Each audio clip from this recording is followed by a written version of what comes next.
일본 자민당과 열린여당이 어제 치러진 중의원 선거에서 과반 의석 확보에 실패했습니다.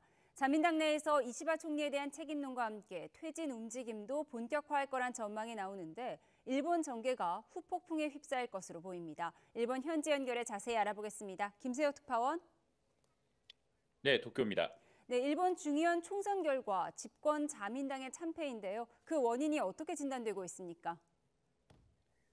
네, 이시바 시게루 총리가 임기 후 최단기간 조기 총선을 단행했지만 결국 여당의 과반 붕괴, 야당의 약진이라는 자충수가 되고 말았습니다. 이시바 총리가 이끄는 집권 자민당은 191석, 연립여당인 공명당은 24석 확보에 그쳤습니다.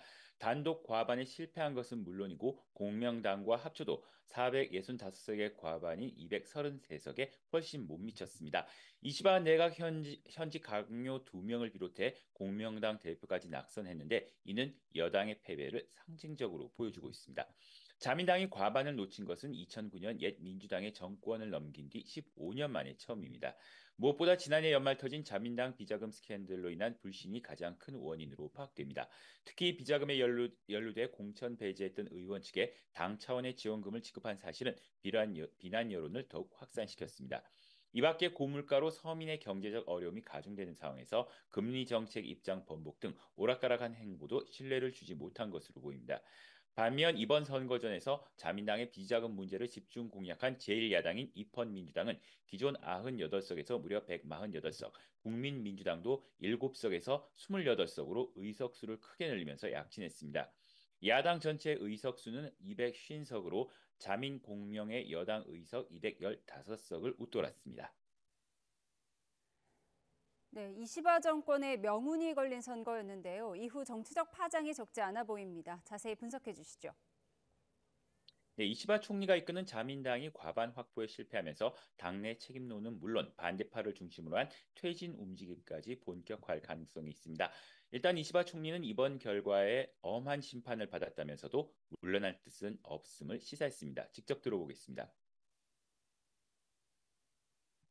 ここに至るまでは相当に厳しいねと思いますし、それは選挙の途中というかな、半ばぐらいからこれは相当きついねということは実感はしてましたね。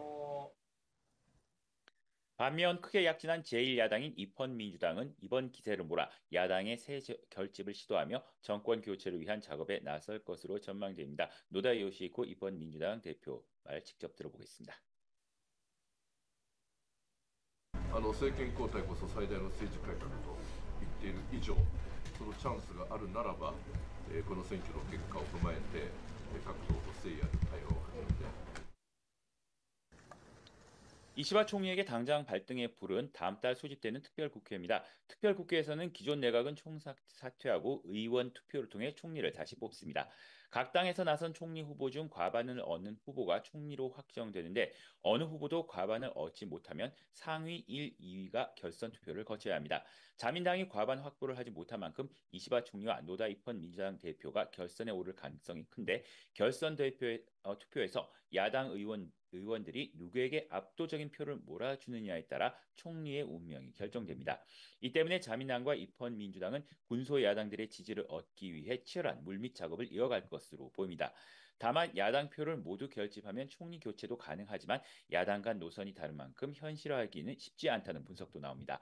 이 때문에 입헌민주당도 당장 정권 교체 시도보다는 내년 참의원 선거 등을 고려해 다른 야당과 대화와 협력을 이어가면서 장기적인 정권 탈환 계획에 우선 집중할 것으로 보입니다. 지금까지 도쿄에서 YTN 김세호입니다.